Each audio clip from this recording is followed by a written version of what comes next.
ጳጳስም ይሁን መነኩሴ ሰባኪም ይሁን ምን ቡና ይጠጣል ችግር የለውም ቡና ጠጡ የሚላችሁ ማንም ሰው ቢኖር ከአጋንንት ወይም ከሰይጣን መሆኑን እወቁ ወገኖቼ። እደግመዋለሁ።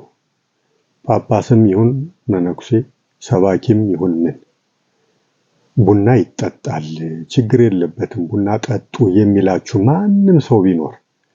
ማንም ሰው ቢኖር እሱ ከሰይጣን ወይም ከአጋንንት እንጂ ከእግዚአብሔር አለመሆኑን እወቁ።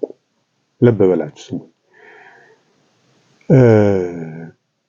በዚህ ጉዳይ ላይ አባ ገብረ ኪዳን የተናገሩትን ዋቢ አድርጌ ትንሽ መናገር ፈልጋለሁና እስኪ ይሄንን ቪዲዮ አዳምጠን እንመለስ።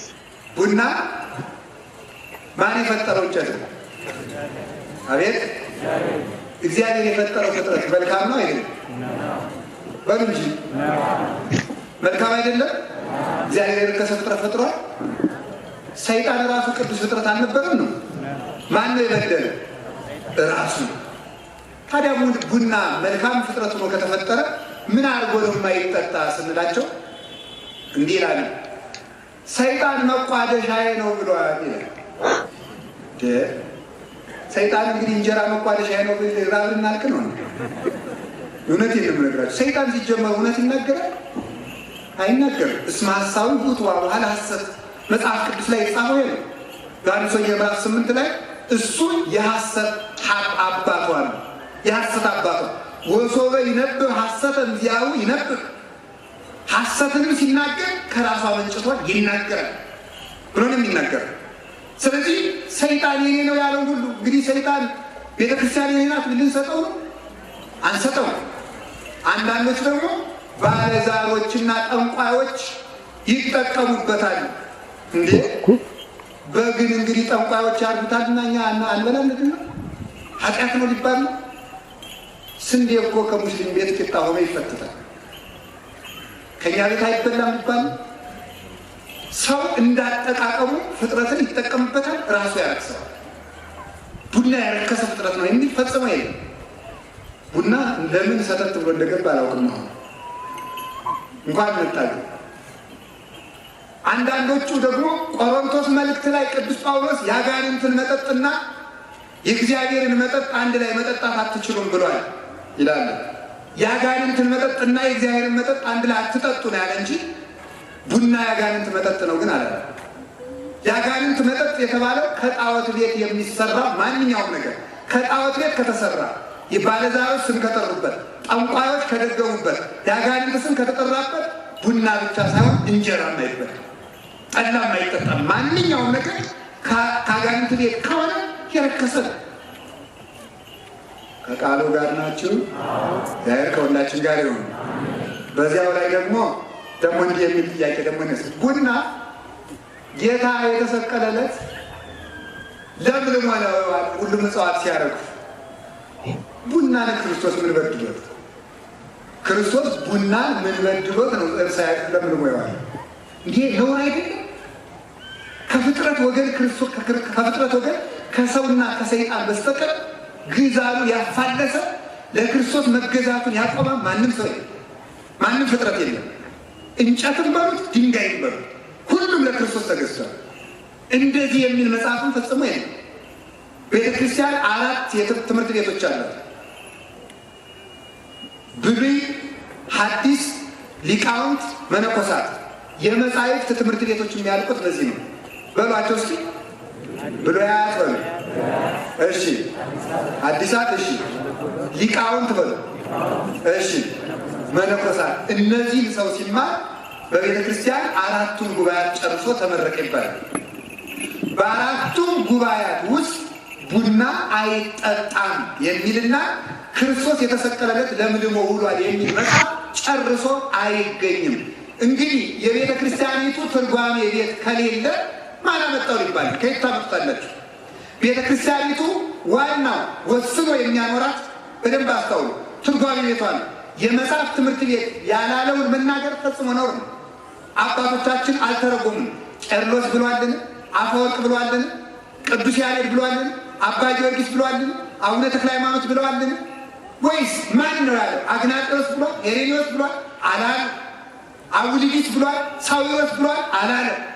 ታዲያ እንግዲህ ነቢያት ሐዋርያት ብሏል? አላሉ።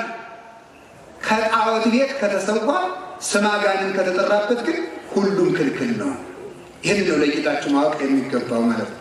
ከቃሉ ጋር ናችሁ ይሆን? እግዚአብሔር ከሁላችን ጋር ይሁን። ይህን ነው።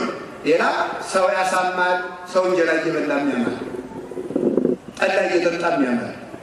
ስለዚህ ሁሉ ምንም እንደሚገባ ማለት ነው። ከዚያ ውጭ ግን የአጋንንት ስም አቦል፣ ቶና፣ በረካ እያሉ የሚጠሩ አሉ። አቦል፣ ቶና ይሄ ኃጢአት ነው። የአጋንንት ሰው እንደሚጠጣው ሻይ፣ እንደሚጠጣው እንጀራ፣ እንደሚበላው እንጀራ ካስፈልገው መጠጣት መብላት ይችላል። 3 ጊዜ ማብላት፣ 4 ጊዜ ማብላት። እንትን መጎዝጎዝ፣ እንትን ማጥያጥያስ ግን ነውር ነው። ሰምታችኋል አይደለም? ይሄ ከተማ ሰው የሚያጥያጥ ሰው አለ። ዝም ብሎ በዚህ ምንድነው ስሙ? ቡና ስታፈሉ በዚህ የምትደጋግሱት ነገር እንደዚያ ያለውን ነገር ፈጽሞ ይህንን አሸንክታ የሆነ ነገር በጣም እንደምንፈልገው ምግብ ዝም ብሎ መጠቀም ይቻላል። ነገር ግን ሰው አልጠጣም ቢል ግን ነውር አይሆንበትም። ሰው ስጋ አልበላም ቢል ነውር እንደማይሆንበት በድርሳነ ጽዮን፣ በሌሎቹ በድርሳነ አቡነ መብዓ ጽዮን፣ በዜና ሥላሴ ተጽፎ ይገኛል። ተአምር ነው። ምሳሌ አንድ ነገር እንገራችሁ። አንድ ወንድ ወይም አንድ ለምሳሌ አያድርገውና አንድ ካህን በአንዲት ሴት ምክንያት ክህነቱን ቢያጣ ሴት ኃጢአት ነው አይደለም? መልሱ።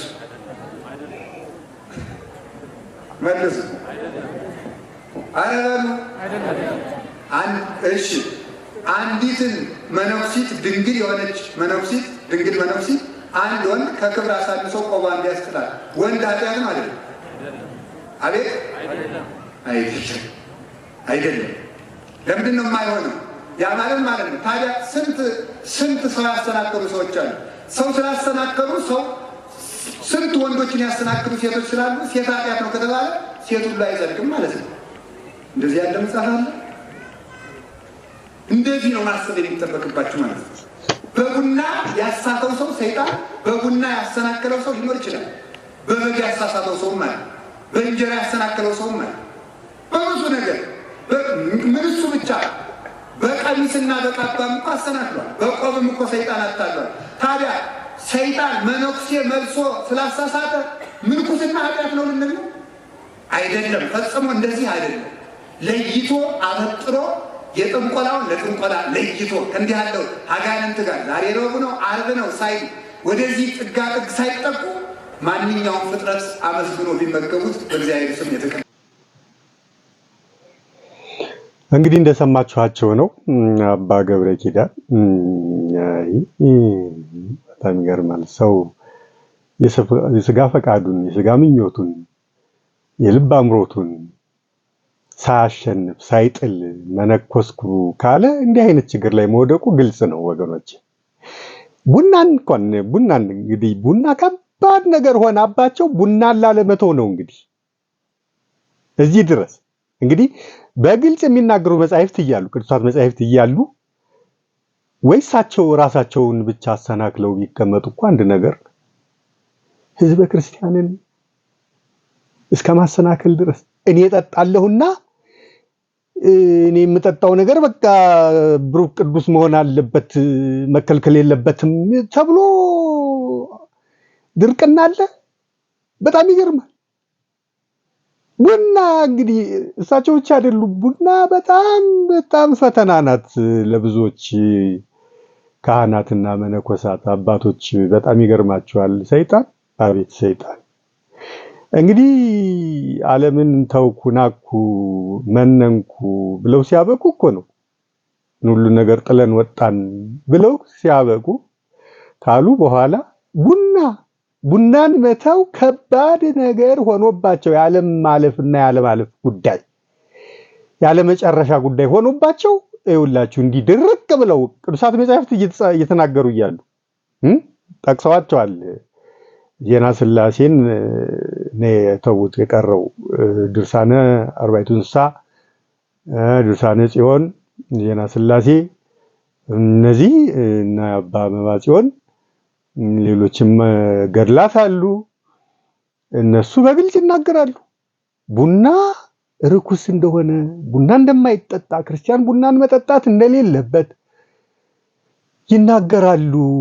እንግዲህ እነዚህን ቅዱሳት መጻሕፍት ፉርሽ ለማድረግ የሄዱበት ርቀት እጅግ በጣም የሚያሳዝን ነው ወገኖች፣ እጅግ በጣም የሚያሳዝን እና እሳቸውንም መናፍቅ ናቸው ሊያሰኛቸው የሚችል ነው።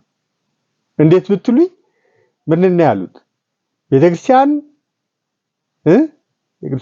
የቅዱሳት መጻሕፍት ትምህርት ቤቶች በቤተክርስቲያን ብሉያት፣ ሐዲሳት፣ ሊቃውንትና መጽሐፈ መነኮሳት ናቸው። ከዚህ ውጭ ያለው ሁሉ የቤተክርስቲያን አይደለም። ምን ማለታቸው መስሏችኋል? እነኝ ገድላት፣ ቅዱሳት መጻሕፍት፣ ተአምራት፣ ድርሳናት እንግዲህ ከዚህ ጉባኤ ውጭ ናቸው።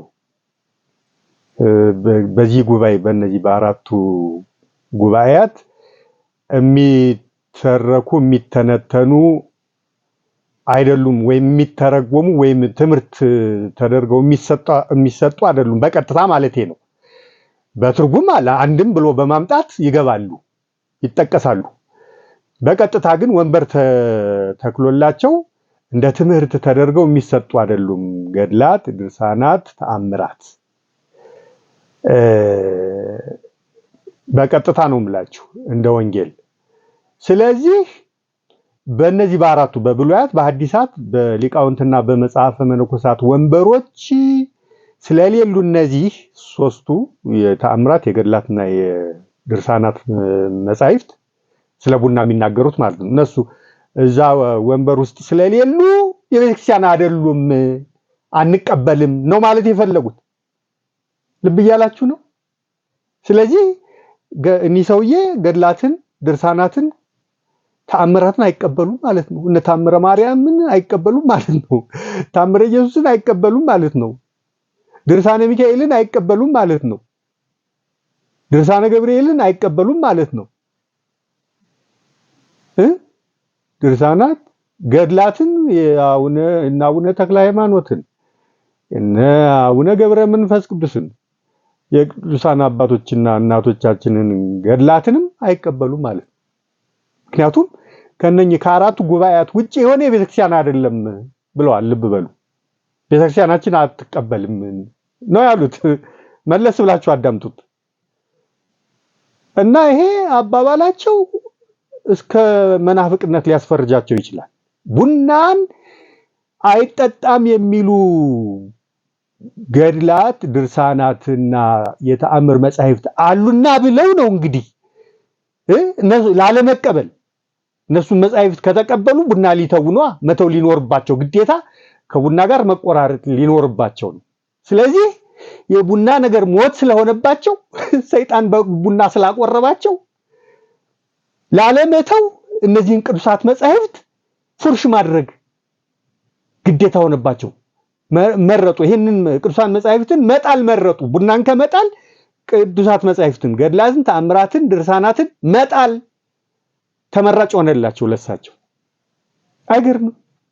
አያሳዝንም? አሁን ሰውዬ ናቸው ታዲያ መነኩሴ ዓለምን ጥለው የመነኑ ስለ ክርስቶስ ብዙ መከራን የሞት ጽዋን ሁሉ ጭምር ለመቀበል የቆረጡና የመነኮሱ ሰው ናቸው። ታዲያ አሁን ይህ ሰውዬ ለቡና ይሄን ያህል መከራ ሆኖባቸው ቡናን ላለመተው ቅዱሳት መጻሕፍትን የጣሉ ሰውዬ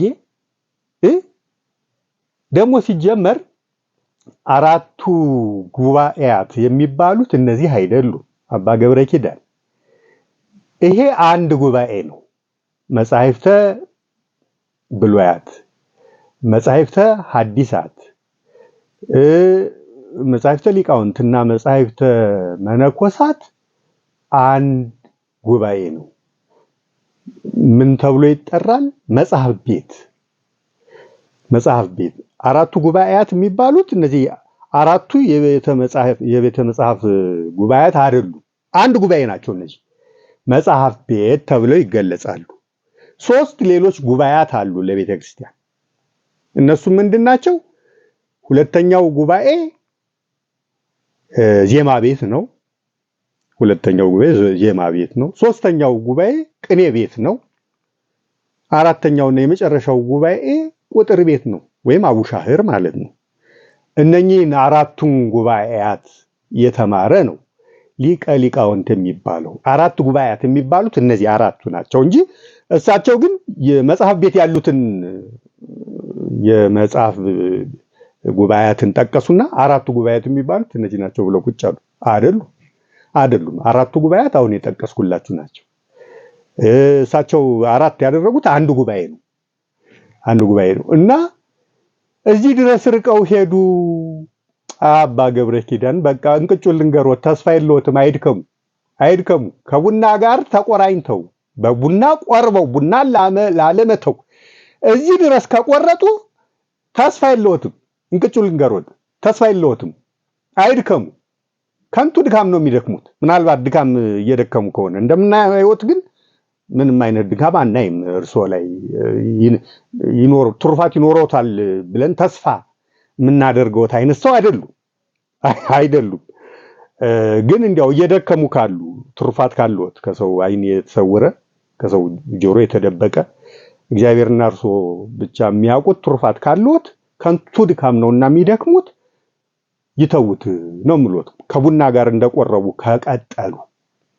ከቀጠሉ እና ምን ብለው አሉ ደግሞ ማረጋገጫቸው ቡናን የፈጠረው እግዚአብሔር ነው፣ እግዚአብሔር የፈጠረው ሁሉ ደግሞ መልካም ነው ብለው ቁጭ አሉ።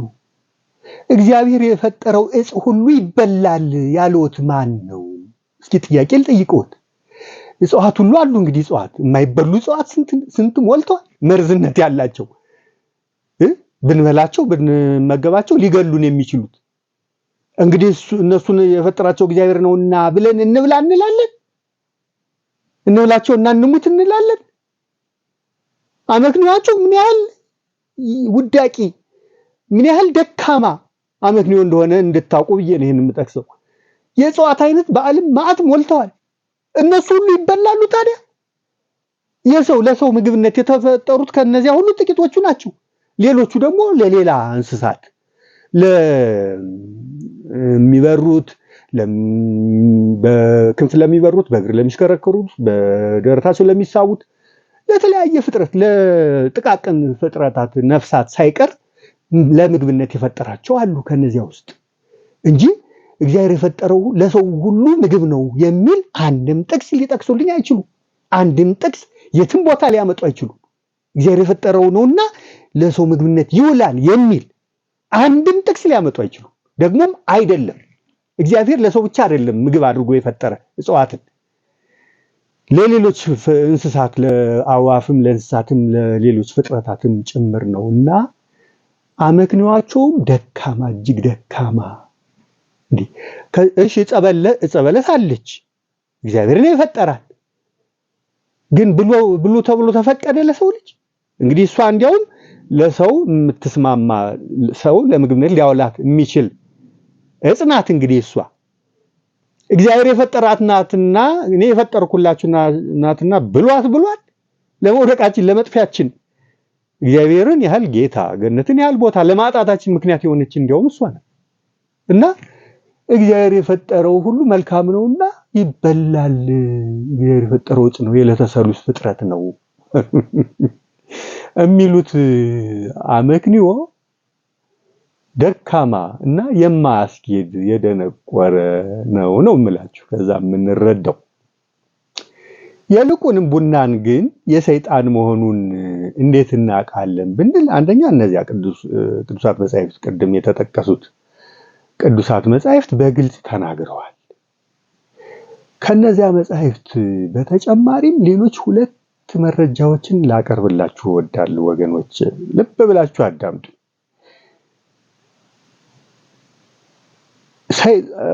ሰይጣናት አጋንንት ያደሩባቸው እነዚህ ጠንቋይ፣ አውሊያ፣ ባለዛር ምናምን የሚባሉት የአጋንንት አገልጋዮች ያለ ቡና አጋንንት እንደማይስቡ ታውቃላችሁ አይደል ወገኖች?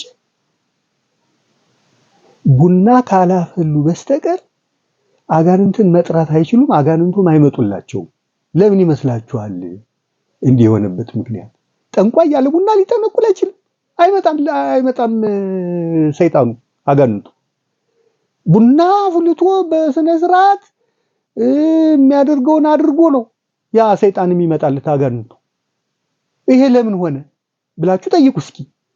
ለምን ሆነ ይሄ? አንድ ሁለተኛ እናንተ ቡና የምትጠጡ ሰዎች ቡና ሳትጠጡ የቀራችሁ እንደሆነ እንዴት ነው የሚያደርጋችሁ? ማጉራት አይደል እንደሚቀራችሁ ሲያሰኛችሁ ሲያዛጋችሁ ማለት ነው። ልታጎርቁ ምንም አይቀራችሁ። እንደዛ የሚያደርጋችሁ ምንድነው? መንፈስ እኮ ነው። እናንተ ላይ አድሮ ቡናን የሚቋደሰው ያጋንንት መንፈስ እኮ ነው እንደዛ የሚያደርጋችሁ። ጠጡልኝ ነው ንስየን ስጡኝ ነው እኮ። እህል ልታስተባብሉ ትችላላችሁ። በግልጽ የሚታወቅ ነገር ነውና። ሶስተኛውና የመጨረሻው ደግሞ ወንድሞቼ፣ ወገኖቼ፣ እህቶቼ ክርስቲያኖች እኔ ከአንድም 5 ቅዱሳን አባቶችን አውቃለሁ በበረሃ የበቁ አባቶችን ማለት ነው። አንዳቸው እንኳን ቡና ይጠጣል ሊሉ ቀርቶ ቡና የሚጠጣ ሰው እንኳን አጠገባቸው እንዲደርስ አይፈቅዱም። ቡና የምትጠጡ ሆናችሁ እነሱን ለማግኘት ብትሄዱ ጦሽ ብላችሁ ተፈነዷታላችሁ እንጂ አያቀርቧችሁም ፈጽሞ። እንግዲህ እኒህ ሰውዬ አባ ገብረ ኪዳን የሚባሉ ጣና ቂርቆስ ነው ያሉት። አሁንም እርግጠኛ ነኝ አሉ፣ እኔም ማቃቸውም አሉ አባቶች እዛ የበቁ። እነሱን ሁሉ እኮ ጠይቀው ሊረዱ ይችሉ ነበር። ጠይቀው ሊረዱ ይችሉ ነበር። አንድ ሁለቱ አለፉ፣ በቅርብ አለፉ። ግን እርግጠኛ ነኝ ስለ ቡና ምን ይሉ ነበር ብለው ቢጠይቁ እዛ ያሉትን መናንያን አረ በፍጹም አይፈቅዱም ሊሉና ሊነግሯቸው ይችሉ ነበር። እና የበቁ ቅዱሳን አባቶችን ነው የምላችሁ። ቅዱሳን አባቶችን የበቁ አባቶችን ብትጠይቁ እንቅጩን ነው የሚነግሯችሁ። ፈጽሞ አይጠጣም። እንዲያውም ምናልባት በአጋጣሚ እንኳን የሚጠጣ ሰው እንደዚህ በቅርባችሁ ምናምን ካለ እንዲተውና እንድትነግሩት ነው የሚነግሯችሁ። እንዲተውና እንድትነግሩት።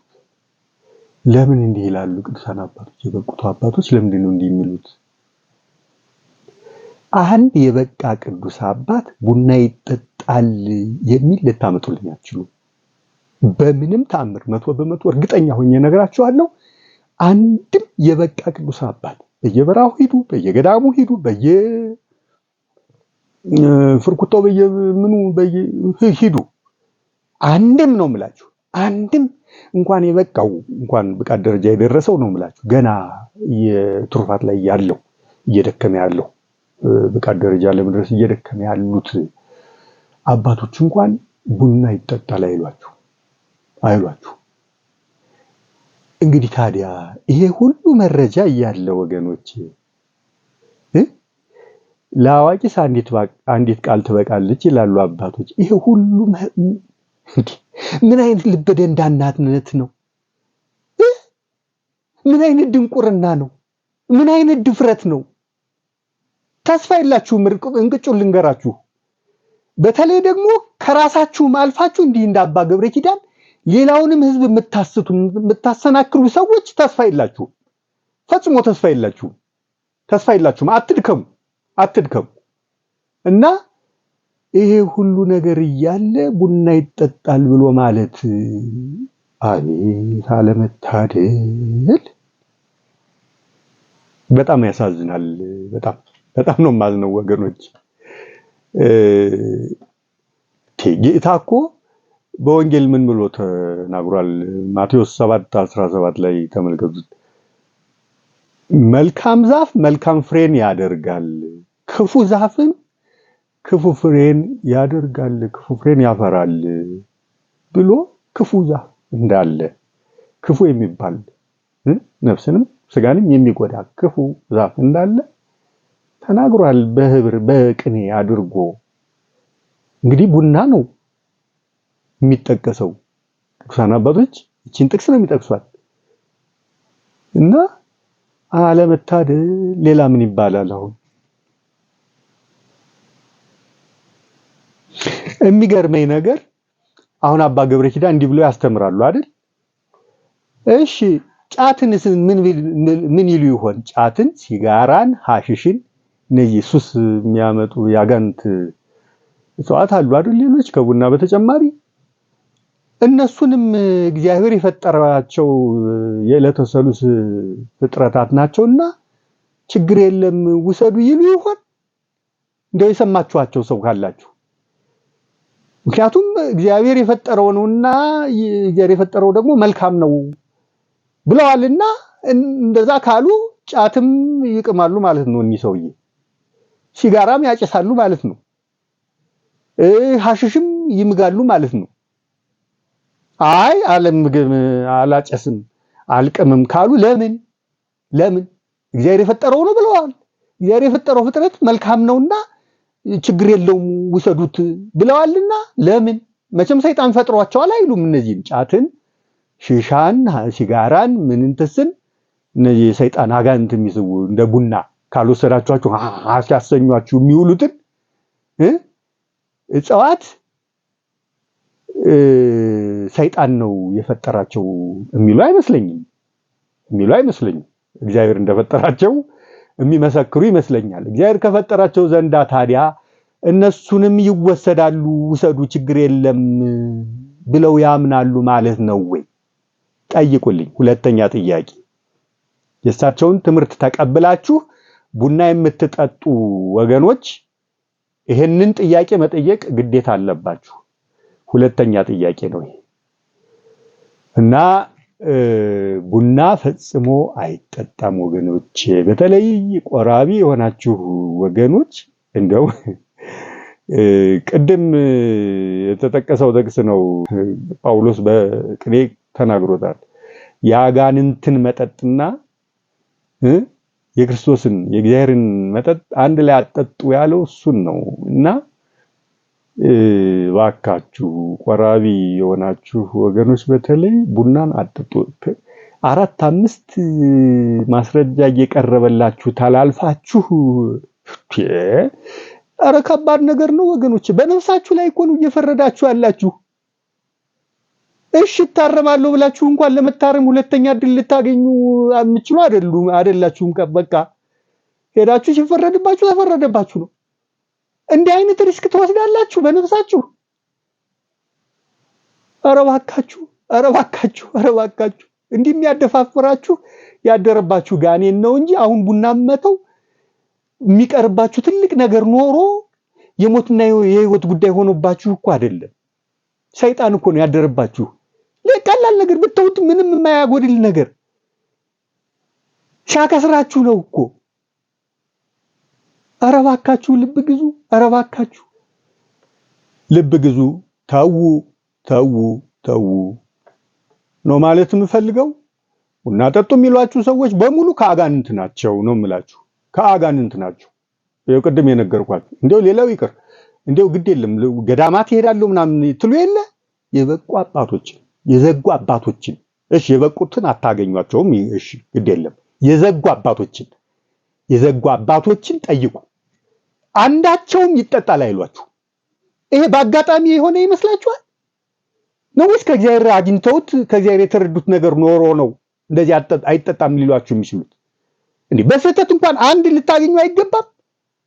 እንደዛ ቢሆን ኖሮ ማለት ነው በስህተት አንድ የዘጋ አባት እንኳን ይጠጣል ሊላችሁ አይችልም ነበር።